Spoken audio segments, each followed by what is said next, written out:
Assalamualaikum warahmatullahi wabarakatuh dan salam sejahtera para pelajar EPPA 3053. Berikut adalah merupakan penerangan bagi kuliah yang ketiga daripada slide 1 sehinggalah slide 28. Okey, kuliah 3 ini adalah melengkapkan penyediaan belanjawan induk. Namun begitu, fokus kepada kuliah 3 ini adalah penyediaan belanjawan keuangan. Okey. Belanjawan keuangan terdiri daripada penyediaan belanjawan tunai, belanjawan ataupun proforma penyata pendapatan dan juga proforma penyata kedudukan keuangan ya ataupun kunci kira-kira. Okey, belanjawan tunai.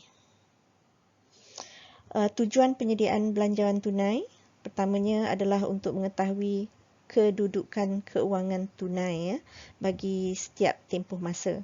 Ya, kita kena pastikan bahawa kedudukan tunai untuk setiap hari, setiap bulan, setiap minggu ya tersebut adalah mencukupi untuk kita menjalankan operasi-operasi yang telah kita rancang. So sekiranya jumlah tunai yang ada pada baki akhir ya setiap tempoh itu adalah terlalu sedikit, maka kita akan dapati bahawa ya kita akan mempunyai masalah lah ya untuk membiayai ya operasi-operasi ya yang telah kita rancang. Okey.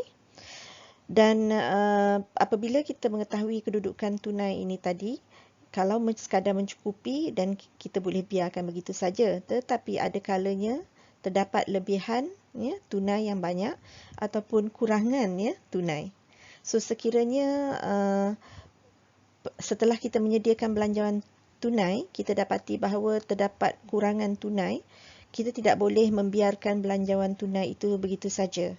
Kita mesti menyediakan belanjawan tunai akhir dengan merancang ya untuk melakukan pembiayaan. Okey. So jadi tujuan yang ketiga adalah untuk mewujudkan keperluan ya pembiayaan ya ataupun pelaburan.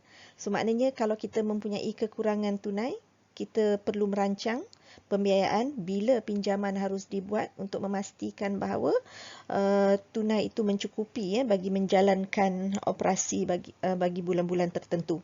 Sekiranya kita mempunyai lebihan tunai pula, kita pula hendaklah merancang ya apakah bentuk-bentuk pelaburan yang boleh dibuat, sebab kita tidak mahu lebihan tunai yang banyak itu terbiar begitu saja dalam akaun bank, current account contohnya ya. So mungkin ada bentuk-bentuk pelaburan lain ya yang kita ingin lakukan dengan lebihan tunai yang ada.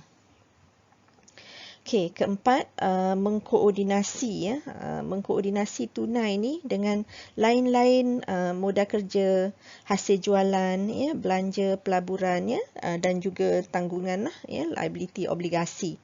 Okey, jadi kita kena pastikan bahawa hasil jualan itu dapat dikutip tunainya bagi membiayai belanja-belanja ya dan lain-lain bentuk pelaburan serta juga penjelasan hutang-hutang. Sebab kita kena faham ya apabila kita melakukan jualan, kita mendapat hasil, ada kalanya jualan tersebut adalah secara kredit. Ya, jadi kita juga kena buat pelunjuran ya, maknanya kutipan tunai itu tadi untuk memastikan bahawa terdapat tunai yang cukup untuk kita menjelaskan hutang-hutang kita ya, sekiralah sama ada hutang jangka pendek ataupun hutang jangka panjang. Okey.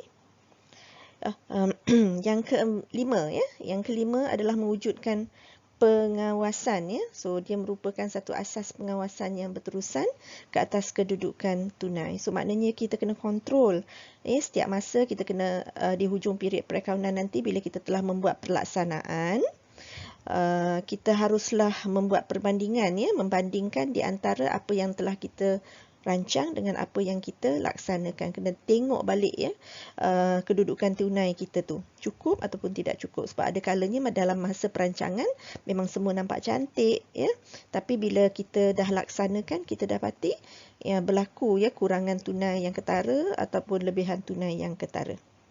Okey. Right. Komponen belanjawan tunai ya. So belanjawan tunai terdiri daripada, satunya adalah aspek penerimaan tunai ataupun alir masuk tunai. Ya, so alir masuk tunai ini terdiri daripada hasil-hasil jualan, ya, dan hasil-hasil jualan ini kita telah pun sediakan ya perancangannya dalam belanjawan jualan. Okey, satu aspek penting dalam belanjawan tunai ini maknanya kita harus buat projection ya dari segi kutipan jualan seperti yang saya cakap tadi. Terdapat jualan yang bersifat tunai, terdapat juga jualan yang bersifat kredit. So, bila kita membenarkan pelanggan kita untuk membayar secara kredit, kita kena tengok ya polisi bayaran itu tadi. Adakah ianya mengambil masa sebulan, ya 10 hari, 2 bulan, 3 bulan, supaya kita dapat tahu bahawa sekiranya jualan itu berlaku pada bulan Januari, sebanyak katakan RM50,000, ya. Berapakah daripada RM50,000 itu akan dapat dikutip dalam bulan Januari itu juga, ya, dan berapakah bakinya yang akan dikutip pada bulan Februari ataupun Mac contohnya. Ya, jadi ini penting ya untuk kita dapat capture ya the exact cash inflow at a particular period lah. Okay, so sangat mustahab. Selain daripada jualan ya operasi utama, ya, kita juga mungkin ada penerimaan tunai yang lain ya seperti penjualan aset ya, penerimaan dividen dan sebagainya. So ini juga hendaklah dimasukkan di dalam belanjawan tunai mengikut period yang kita jangkakan lah. Contohnya kalau kita jangkakan akan berlaku penjualan aset ya, yang mana kita jual secara tunai dan tunai ini akan kita perolehi pada bulan Mac, kena pastikan bahawa amount tersebut akan kita tunjukkan sebagai alir masuk tunai pada bulan Mac juga. Okey. Okey, komponen yang kedua adalah pembayaran tunai, merujuk kepada alir keluar tunai. Ya. Okey, so komponen utama di dalam alir tunai keluar ni adalah merupakan pembelian bahan-bahan mentah. Pembelian bahan-bahan mentah ada yang kita bayar secara tunai, kita beli pada bulan Januari, kita bayar pada bulan Januari juga ataupun pada hari yang sama. Tetapi ada juga belian ya bahan-bahan mentah ini yang kita sendiri buat secara kredit. Ya, maknanya pembekal memberikan penawaran ya kredit kepada kita dan kita terima. So bila ini berlaku, sekiranya belian itu dilakukan pada bulan Januari, alir tunai keluar itu belum tentu pada bulan Januari lah, bergantung kepada kredit facility ya, kemudahan kredit yang kita terima itu tadi. So jadi ada kemungkinan walaupun belian dibuat pada bulan Januari, kita hanya akan bayar pada bulan Februari. So dalam konteks seperti itu, dari segi beliannya memang berlaku pada bulan Januari, tetapi dari segi alir tunai keluarnya ia berlaku pada bulan Februari. Okay, so ini juga haruslah kita capture ya dengan betul ya dari segi period mana, bulan mana alir keluar dan juga alir masuk ini berlaku. Alright. Okey, lain-lain bentuk pembayaran tunai ataupun alir keluar tunai adalah seperti buruh langsung ya. So buruh langsung ni kita dah tengok ya, kita dah sediakan belanjawan buruh langsung. Dalam belanjawan buruh langsung menunjukkan jumlah jam buruh langsung dan juga jumlah kos buruh langsung. Jadi kita kena tahulah ya syarikat kita, polisi syarikat kita bayar gaji pekerja bila. Ya, kalau hujung setiap bulan, maka pada bulan tersebut akan melibatkan jumlah alir tunai keluar. Okey. Okey, seterusnya masih lagi dari segi komponen yang kedua ya untuk belanjawan tunai, iaitu pembayaran tunai ya ataupun alir keluar tunai. Okey. So selain daripada pembelian bahan mentah, pembayaran buruh langsung, kita juga ada item-item overhead. Okay, so overhead ni adalah merupakan kos-kos tak langsung, terdiri daripada dua jenis overhead. Satu adalah overhead yang bersabit dengan perkilangan.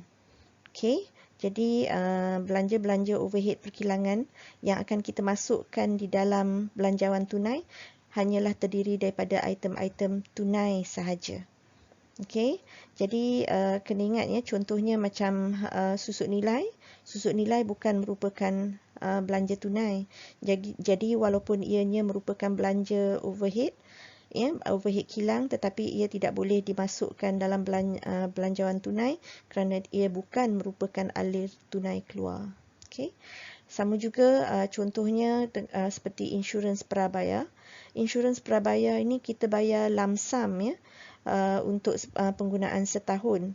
Dalam penyata pendapatan, apa yang berlaku ialah kita akan proratakan ya, jumlah insurans yang kita sudah bayar ni mengikut bulanan dan dijadikan sebagai belanja. So item-item belanja insurans ya dalam penyata pendapatan itu, setiap item itu bukan merupakan belanja tunai. Yang merupakan perbelanjaan tunai ialah yang kita bayar lump sum itu tadi. Ya, so contohnya bila kita membuat pembayaran insurans, katakanlah setiap bulan 200, kita akan bayar lump sum ya, 200 darab 12, kita akan bayar 2,400 terus. Okey. So 2,400 yang kita bayar pada bulan Januari ini kita akan rekod sebagai debit aset insurans prabayar dan kita akan kredit tunai. Jadi bermakna kredit tunai itu adalah kredit tunai keseluruhan 2,400. Jadi 2,400 itulah ya yang kita anggarkan akan menjadi alir tunai keluar pada awal bulan Januari. Ya, jadi dari segi perancangan ataupun dari segi belanjawannya kita dah jangka kita akan bayar pada Januari 2021 contohnya. Maka itulah yang akan dianggapkan sebagai ya, alir tunai keluar ya, pada Januari sebanyak 2,400. Jadi kena hati-hati. Ya. Okey, lain-lain ya item alir tunai keluar seperti yang saya katakan tadi, overhead ya adalah merupakan kos tak langsung, terdiri pada dua. Satu adalah overhead perkilangan, satu lagi adalah overhead bukan perkilangan. Overhead bukan perkilangan ni adalah seperti belanja-belanja jualan, belanja-belanja pentadbiran, belanja-belanja pengagihan ya dan sebagainya lah. So ini semua adalah merupakan belanja-belanja yang melibatkan alir tunai keluar. Tapi juga ya kena hati-hati sebab contohnya katakanlah kita ada susut nilai. Pentadbiran kita pakai mesin fotokopi. So mesin fotokopi kita perlu mensusut nilaikannya. So kita akan debit belanja susut nilai, kredit susut nilai terkumpul. Debit belanja susut nilai itu bukan merupakan alir tunai keluar. Ya, jadi sama seperti overhead perkilangan untuk item-item overhead bukan perkilangan yakni jualan dan pentadbiran juga perlu kita selaraskan dengan item-item bukan tunai bagi mendapatkan jumlah alir tunai keluar sahaja. Ya, so alir tunai keluar ini sahajalah yang akan kita masukkan ke dalam komponen kedua belanjawan tunai, ya, iaitu pembayaran. Okey. Dan yang komponen yang ketiga, sebab kita dah buat komponen yang pertama, penerimaan tunai. Komponen yang kedua, pembayaran tunai. Maka komponen yang ketiga ialah membandingkan ya, penerimaan tunai dan pembayaran tunai. Ya, so perbandingan di antara penerimaan tunai dan pembayaran tunai ini akan menghasilkan sama ada kita mempunyai lebihan tunai ataupun kurangan tunai. Ya, dan ini akan terus pergi kepada komponen yang keempat iaitu penentuan ya, pembiayaan ya, sekiranya kita mempunyai ketidakcukupan tunai. Okey. Alright.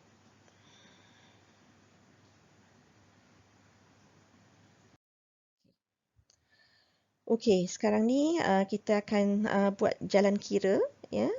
Sebelum itu kita cuba memahami ya, format penyediaan belanjawan tunai mengambil kira 4 komponen yang telah saya sebutkan tadi.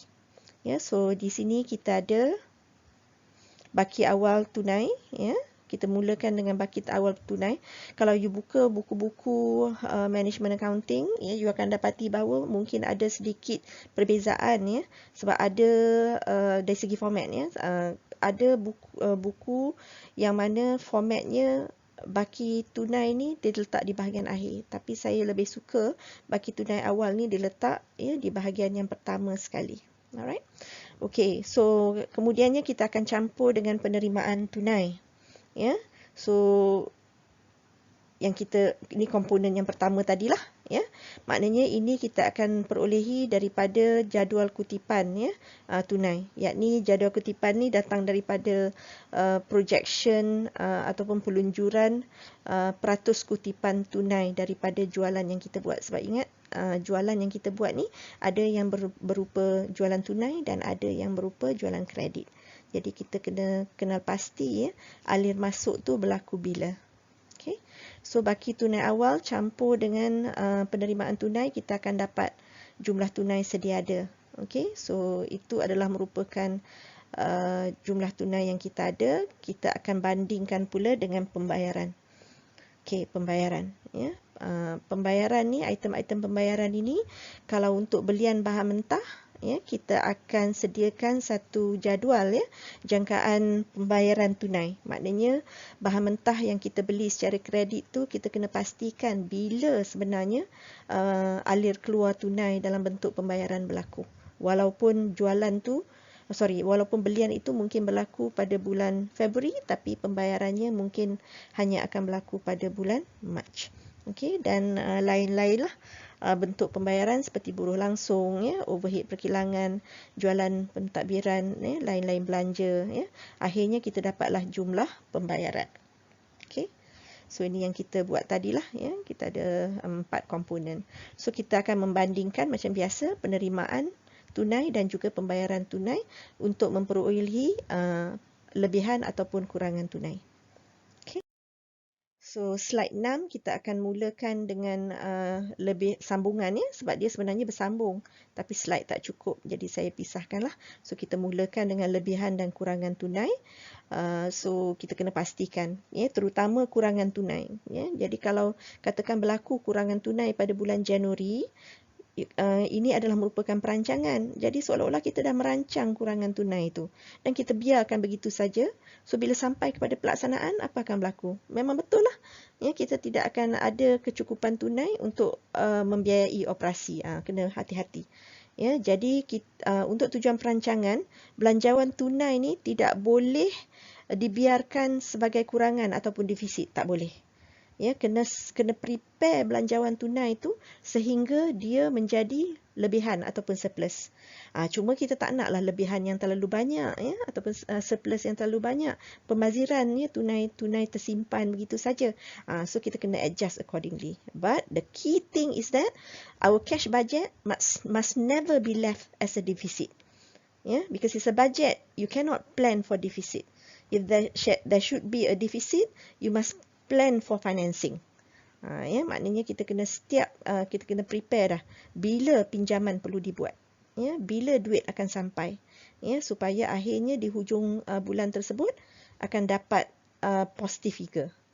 Ya, positive figure ni penting ya untuk membolehkan kita menjalankan operasi bulan berikutnya. Okey. Jadi kita akan dapat setelah kita membuat pembinjaman dan sebagainya, kita akan dapat baki akhir lah. So contohnya kat sini baki akhir bulan Januari ya, kita akan dapat baki akhir bulan Januari. So kalau kita dah buat pinjaman, kita akan dapat satu nilai yang positif. Baki akhir bulan Januari ini akan menjadi baki awal ya kepada bulan Februari ya. So dia akan berterusan begitulah. Alright. And then kalau kita buat jumlah sukuan, so ini adalah sukuan pertama ya, kerana kita ada Januari, Februari, Mac. Katakan period perakaunan berakhir pada 31 Disember. Ya, jadi Januari, Februari, Mac ini adalah sukuan pertama. Dan kita kena lengkapkan baki akhir sukuan pertama. So kalau kita tengok kat sini, baki akhir sukuan pertama adalah baki akhir bulan Mac. Ya, kerana sukuan pertama bermula dengan Januari, Februari, Mac. Bulan yang terakhir dalam sukuan pertama adalah bulan Mac. Jadi kalau kita nak letakkan figure ya, satu angka dalam baki akhir sukuan pertama, ya kita kena ambil ya baki bulan terakhir sukuan tersebut. Okey. Baki awal pula adalah merupakan baki terhadap bulan pertama ya sukuan tersebut. Alright. So baki akhir sukuan pertama ni akan menjadi baki awal ya sukuan kedua. So sukuan kedua akan bermula dengan April lah. Alright.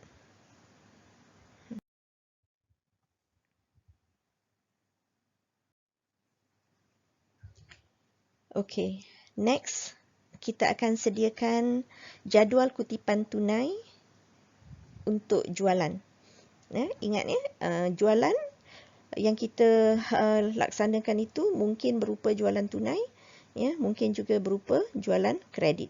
Jadi kita kena convert ya jumlah jualan itu tadi kepada bentuk alir masuk tunai. So bila sebenarnya alir masuk tunai itu berlaku. Alright. So kalau kita tengok kepada contoh ini untuk syarikat Texas, okey, 1/4 daripada jumlah jualan adalah jualan tunai. Okey, so maknanya kita dah diberikan maklumat bahawa 1/4 adalah jualan tunai. Jadi 3/4 lagi jualan kredit lah, ya.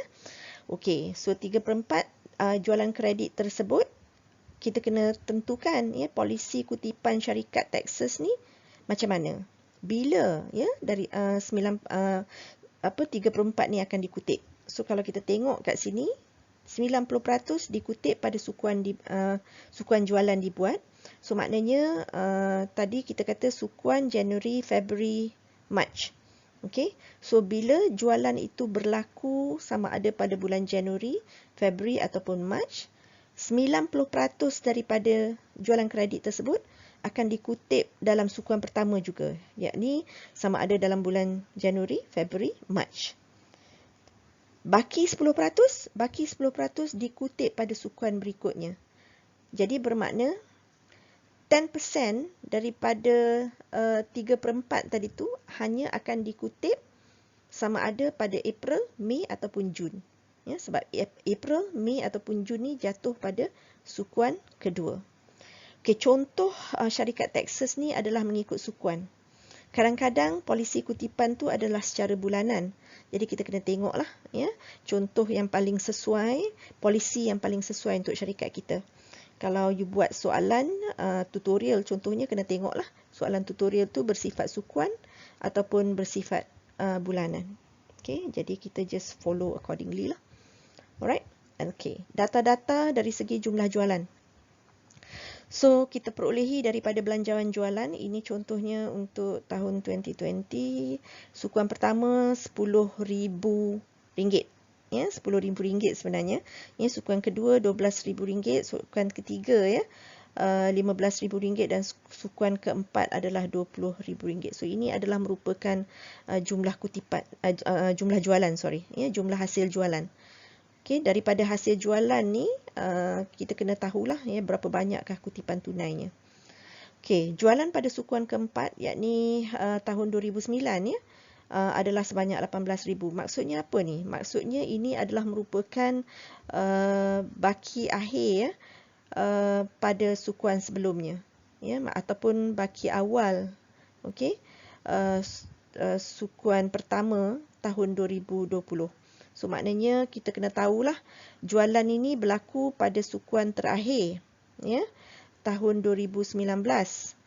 Jadi kita kena dapatkan berapakah jumlah baki yang masih belum dikutip. Maknanya baki akaun belum terima. Ya, so kita kena kira baliklah ya berapa sebenarnya baki akaun belum terima daripada jualan sukuan keempat 2019 ya yang akan dikutip pada 2020. Ya, pada sukuan pertama 2020. Okey. Okey, ini adalah jalan kiranya. So kalau kita tengok dekat sini, jualan tunai, kita katakan tadi jualan tunai adalah 1/4 ya. So kalau kita tengok pada belanjawan tunai, sukuan pertama, jumlah jualannya adalah RM10,000. Jadi oleh kerana jualan tu berlaku pada sukuan pertama dan jualan ini kutipan tunainya adalah 1/4. So 1/4 darab 10,000 adalah 2,500. So 2,500 ni adalah merupakan alir masuk tunai dalam sukuan pertama hasil daripada jualan tunai. Okey, jualan kredit macam mana? Jualan kredit. Jualan kredit 3/4 adalah jualan kredit. Yang hanya akan dikutip pada sukuan pertama juga hanyalah 90%. Jadi jualan ya sukuan pertama adalah RM10,000. 3/4 daripadanya adalah jualan kredit. Tapi yang akan dikutip pada sukuan pertama juga hanyalah 90%. Okey. So 10% lagi akan dikutip bila? 10% lagi daripada jualan kredit 3/4 ini hanya akan dikutip pada sukuan kedua. Nampak? Ya, sukuan kedua. Kita dapat 750. So 3/4 darab 10,000 iaitu daripada belanjawan jualan sukuan pertama darab dengan 10%. Okey. So seterusnya kita akan buatlah ya untuk sukuan ketiga, sukuan keempat ya, lengkapkan. Kemudian kalau kita tengok kat sini dalam slide 10 kita dah dapat ya 2,500 jualan tunai ya, kutipan sukuan pertama. Kita juga dah kira 90% ya daripada jualan sukuan pertama yang kita kutip ya daripada jualan kredit. Kita juga dah kira 750 ya, yakni baki 10% daripada jualan kredit yang hanya akan dikutip pada sukuan kedua. Tapi kita jangan lupa ya, kita masih ada baki-baki akaun belum terima ya daripada sukuan keempat, yakni sukuan terakhir tahun 2019. Ya, itu jangan lupa. Iaitu ya sebanyak ya 18,000. 18,000 ni adalah merupakan nilai jualan ya.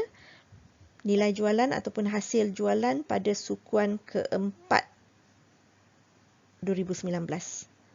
Oleh kerana ini adalah merupakan nilai jualan ya, kita hanya akan ambil bahagian kreditnya saja. Bahagian jualan kreditnya adalah 3/4. Kenapa kita ambil bahagian kreditnya saja? Sebab 1/4 telah pun dikutip ya pada sukuan keempat 2019 juga. Jadi yang masih belum dikutip adalah 10% daripada jualan kredit tersebut. So 10% darab 18,000 darab 3/4, maka kita dapatlah 1,350. Ya, walaupun 1,350 jualannya berlaku pada sukuan keempat 2019, tapi jumlah kutipan tunainya berlaku dalam sukuan pertama 2020. Boleh? Okey. Maka kita akan lengkapkan ya jadual ya jangkaan kutipan tunai ya bagi sukuan pertama, kedua, ketiga dan keempat. Okey, berdasarkan kepada formula yang kita bentuk tadilah. Okey, so kita dapat jumlah tunai ya, jumlah jualan tunai untuk sukuan pertama, kedua, ketiga dan keempat. Alright, so nanti cek balik pengiraan. Kemudian ya diikuti dengan jualan kredit ya yang terdiri daripada 90% dan juga 10%.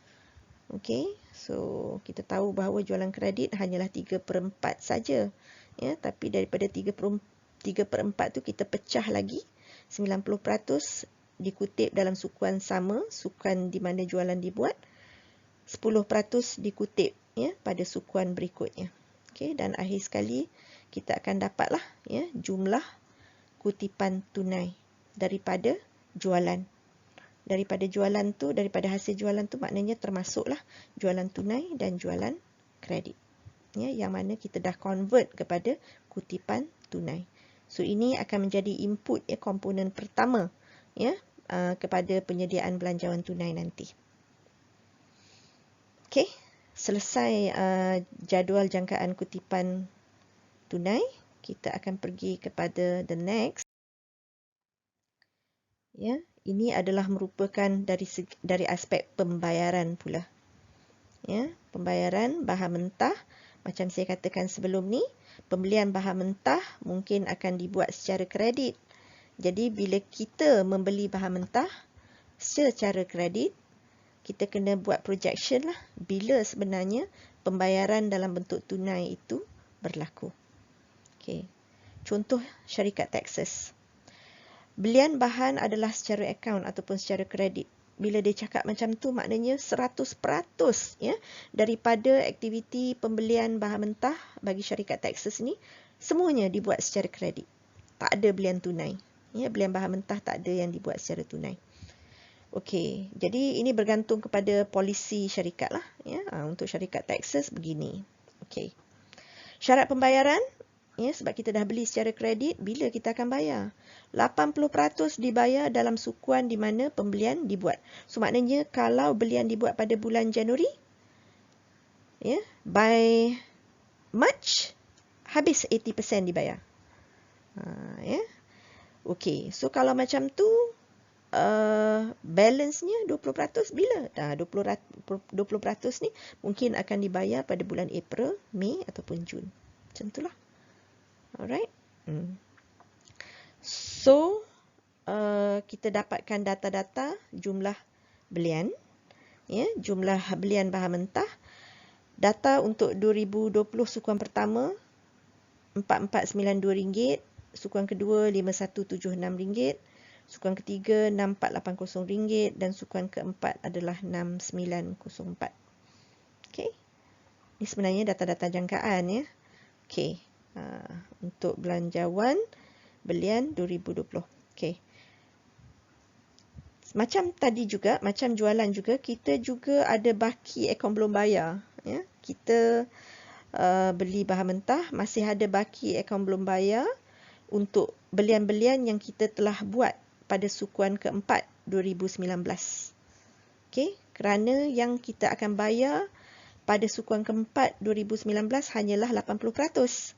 20% lagi akan dibayar pada sukuan berikutnya. So, sukuan berikutnya jatuh pada sukuan pertama 2020. Ya, so, maknanya 20% lah daripada 5,000 ni. Okey.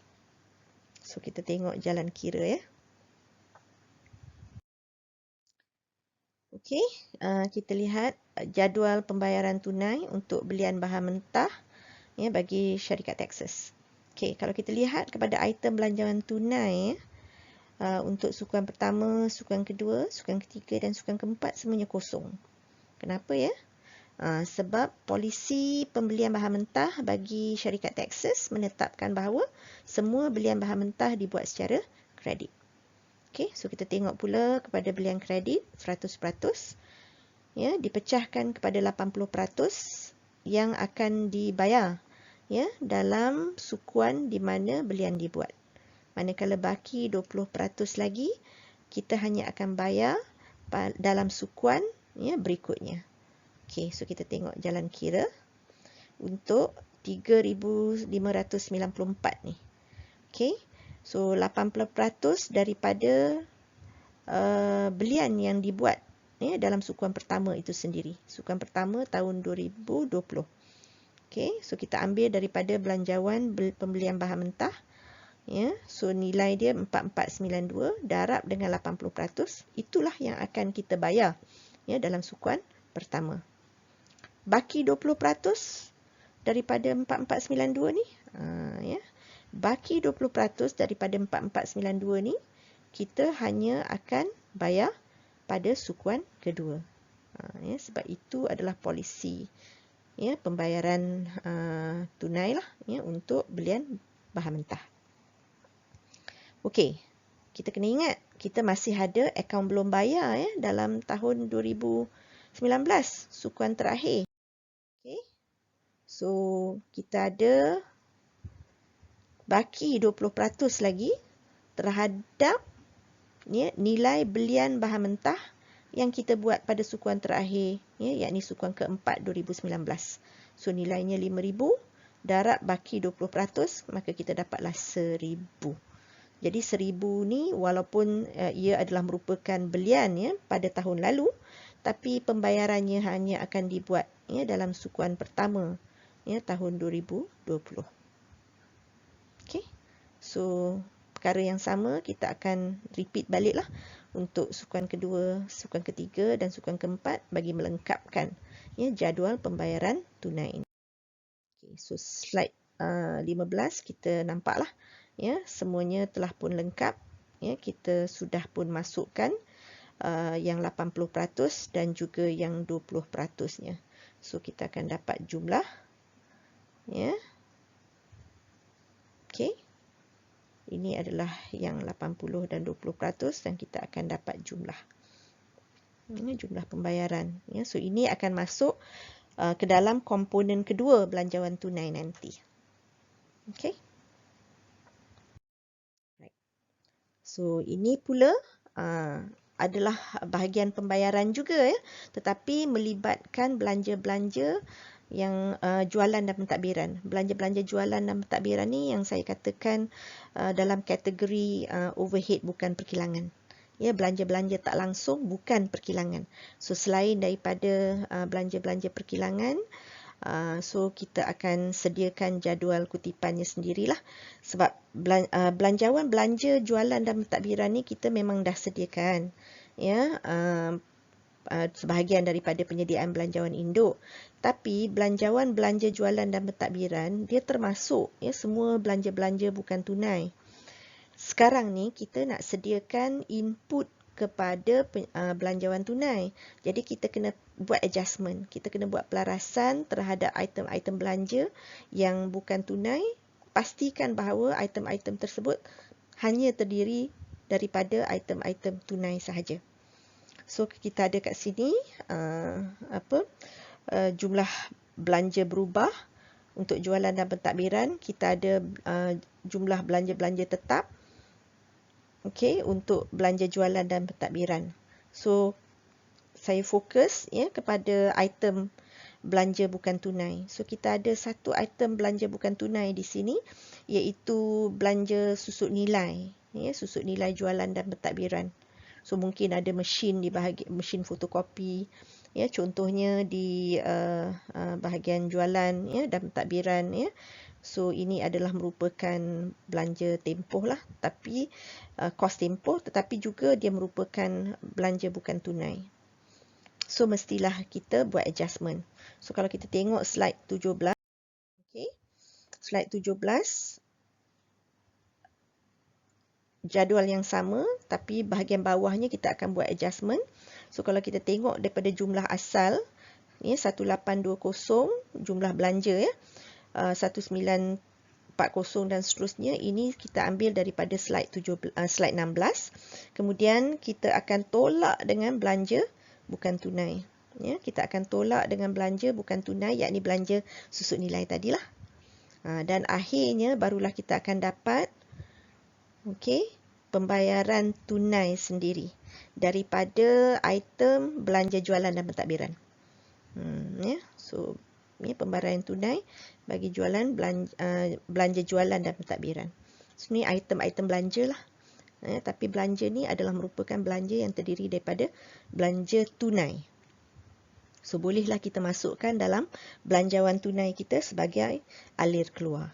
Ya, mengikut sukuan. Sukuan pertama, sukuan kedua, sukuan ketiga dan sukuan keempat. Okey, selesai ya jadual-jadual yang telah kita sediakan ya, jadual kutipan ya tunai daripada jualan kredit, ya, jadual pembayaran tunai daripada pembelian kredit, kemudian jadual pembayaran tunai daripada belanja-belanja jualan dan pentadbiran yang kita dah adjust ya, untuk memastikan bahawa belanja-belanja itu terdiri daripada belanja tunai sahaja. So next kita akan plug in those figures into our cash budget. Okay, so belanjawan tunai kita akan mulakan dengan ini, figure baki tunai awal semua ni given ya. Nanti kita cari pula mana datang 5,200 ni. Okey, maknanya dalam soalan ini telah diandaikan baki tunai awalnya adalah 5,200. So kita akan teruskan sajalah. So kita akan teruskan dengan menambah ya kutipan tunai. Okey, yang kita dah sediakan ya awal-awal tadi dalam jadual kutipan tunai. Okey. So kita akan ambil daripada jadual kutipan tunai. So plug in saja. Kemudian kita dapat jumlah tunai sedia ada 15,800. Okay. Next kita akan tolak dengan pembayaran. So item pertama adalah bahan mentah, ya, bahan langsung. So kita dah sediakan ya jadual pembayaran ya untuk belian bahan mentah. So kita ambil saja figure untuk sukuan pertama. So kita plug in lah ya daripada jadual pembayaran ya pembelian bahan mentah. Okey, dan kalau kita ada untuk buruh langsung, kita tengok saja belanjawan buruh langsung. Okey. dalam belanjawan buruh langsung tu akan ada jumlah kos buruh langsung. So jumlah kos buruh langsung tu kita masukkan sajalah. Kalau kos buruh langsung tu adalah untuk sukuan pertama, kita jadikan dia alir tunai keluar. Ya, melainkan kita berhutang dengan pekerja kita. So kalau kita berhutang dengan pekerja kita, walaupun gaji itu adalah gaji sukuan pertama, kalau kita nak bayar sukuan kedua, ya, maknanya kena buat jadual pembayaran jugalah. Ya, tapi in most cases taklah. Ya. So maknanya gaji dibayar secara tunai, ya, pada bulan di mana mereka bekerja. Okay. Next, kita ada overhead perkilangan. So kita tengok juga kepada belanjawan overhead perkilangan. So kalau ada belanja-belanja bukan tunai, kita kena buat adjustment. Okay. Contoh yang kita buat tadi adalah belanjawan belanja jualan dan mentadbiran, yang mana kita telah pun buat adjustment. Okay. So kita dah buat adjustment, so kita masukkan sajalah. Ya, so andainya ada cukai, so kena pastikan bila cukai itu dibayar. So dalam kes ni untuk sukuan pertama kosong. So maknanya tak ada alir tunai keluar dalam bentuk cukai yang perlu dibayar. So kalau kita ada melakukan pembelian peralatan contohnya, kena pastikan bahawa dalam kes ni ada 6,500, maknanya kena pastikan bahawa memang 6,500 tu melibatkan alir tunai keluar dalam sukuan pertama. Okay. So biasanya pembelian peralatan ni kita akan ambil daripada belanjawan modal lah, belanjawan jangka panjang. Alright. Akhir sekali kita dapati bahawa kita akan membuat perbandingan di antara jumlah tunai dengan jumlah pembayaran. So dalam kes ni kita dapati bahawa kita ada lebihan. Tapi lebihan kita RM23 je. RM23 memanglah lebihannya, tapi macam tak cukup je kan untuk persediaan sukuan kedua. Jadi di sini kita dapati bahawa kita tak bolehlah biarkan belanjawan tunai kita dengan lebihan RM23 sebab terlalu sedikit. So apa yang kita kena buat? Kita kena merancang, ya, pembiayaan. So pembiayaan itu kita kena pastikan bahawa tunainya sampai dalam sukuan pertama juga. Ya, sampai siap-siap, ya, sebab kalau sukuan kedua baru nak sampai, masa bila kita duit tak sampai lagi, sukuan kedua dah tiba, tu problem. Ya, so kita kena pastikan, kita kena rancang lebih awal, kita kena buat permohonan dah, ya, peminjaman, sebab kita tahu itu sebab kita kena sediakan business plan, ya, jangkaan, projection, kita bagi kat bank, look, we are having trouble in the first quarter.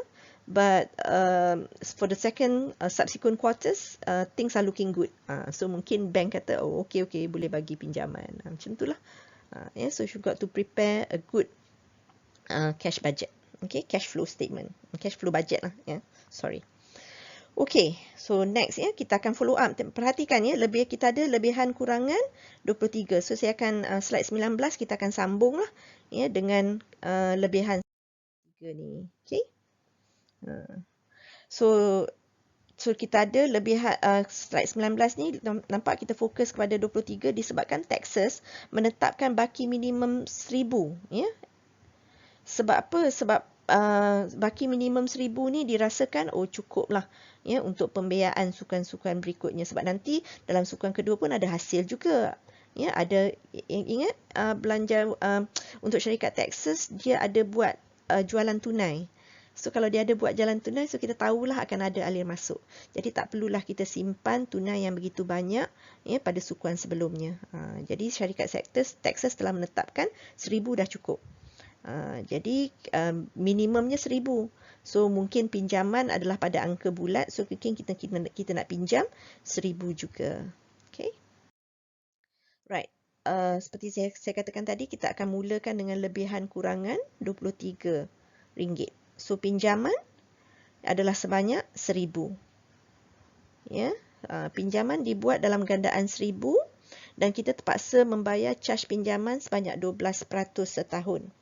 Ya, pinjaman dibuat pada awal sukuan. So kalau pinjaman dibuat pada awal sukuan, bulan berapa tu? Bulan Januari lah, ya. Januari, ya, February, March, ya. So maknanya so kita akan mulakan pinjaman tu berlaku pada bulan Januari. Okey. So bila kita campur dengan pinjaman, kita dapati bahawa baki tunai akhir kita dah 1023, dah positif. Ya, tadi pun positif juga, tapi positif yang tak cukup. Ya. Sekarang ni positif kita dah jadi 1023. So, kita andaikan cukup untuk persediaan sukuan kedua. Okay. So, baki tunai akhir sukuan pertama akan merupakan baki tunai awal sukuan kedua. So, carry forward lah. Ya, sebagai baki tunai awal sukuan kedua. Okay, so we are tengok slide 21, kita lengkapkan untuk sukuan kedua. So, perhatikan, baki tunai awal sukuan kedua berapa? Baki tunai awal sukuan kedua adalah 1023. Okay. So, bila kita tengok, ya, kita campur dengan kutipan tunai, sukuan kedua, tolak pembayaran, ya, pembayaran sebanyak 10,202, betul? Akhirnya kita dapat lebihan, ya. Banyak lebihan kita ya untuk sukuan kedua, iaitu 2,671. Polisi syarikat Texas kata apa? Minimum 1,000 pun dah cukup. So ni dah banyak, dah terlebih banyak dah ni. Terlebih 1,671. Kita berhutang tadi. So oleh kerana kita berhutang dan kebetulan kita mempunyai duit yang lebih pada hujung sukuan kedua, lebih baik kita bayarlah. Ya, kalau tidak, ya, charge pinjaman kita akan bertambah. Alright. So, ya, 2,671 lebihan yang banyak. Maka, ya, disebabkan baki akhir adalah 2,671 dan dapat menampung baki minimal 1,000, pinjaman tersebut bolehlah dibayar. Okey, so kita akan tengok cara kita nak bayar, ya, pada sukuan kedua juga, ya. Pada sukuan kedua. Okey, so lebihan kurangan kita tadi kita mulakan dengan 2,671. So kita decide, okey, kita nak membuat pembayaran. So kalau kita tengok item sebelah kiri kita ni, kita ada lebihan kurangan pembiayaan pinjaman. Kita dah buat pinjaman 1,000 pada sukuan pertama. Bayar balik sukuan pertama tak ada. Ya, jadi pinjaman pun tak ada. So, ni faedah kat sini, ya. So, kalau kita tengok sukuan kedua, bayar baliknya ada item sebanyak 1,000. Okey. Okey, item sebanyak 1,000 ni, so kita bayar prinsipalnya lah. Ya, pinjaman dibayar di akhir sukuan. Ya, charge pinjaman dikenakan ke atas prinsipal yang dibayar. Okey, so sekarang ni, berapa lama kita pinjam? Kita pinjam di awal sukuan pertama. Awal sukuan pertama bermakna Januari. Jadi kita pinjam pada bulan Januari, Februari, Mac. Kita bayar di akhir sukuan kedua. Sambung lagi. April, Mei, Jun. So maknanya kita pinjam selama 6 bulan. Jadi charge, ya, pinjaman kita pun untuk 6 bulan jugalah. Alright.